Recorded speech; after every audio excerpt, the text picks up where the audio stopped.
Hi అండి, అందరికీ నమస్కారం. Welcome to my YouTube channel సావుజీ క్రిష్. ఇప్పుడు మనం స్టోరీలోకి వెళ్దామండి.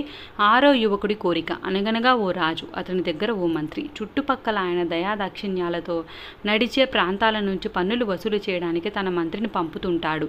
మంత్రి ఓ నలుగురు భటులతో పన్నుల వసూలుకు పోతుంటాడు. తిరిగి వస్తున్నప్పుడు మంత్రి అతని అంగరక్షకులు ఓ అడవి గుండా రావాల్సి ఉంటుంది. ఓసారి వీరిలా పన్నులు వసూలు చేసి వస్తుండగా అడవి మార్గంలో దోపిడీ దొంగలు మంత్రిని భటులను బెదిరించి వారి నుంచి డబ్బులు దోచుకోవడానికి ప్రయత్నిస్తున్న సమయంలో మంత్రి మనసులో దేవుడిని ప్రార్థిస్తాడు, తమను కాపాడమని. ఆ ప్రార్థన భగవంతుడి చెవిన పడిందో ఏమో కానీ ఎక్కడి నుంచో 6 యువకులు అక్కడికి వస్తారు.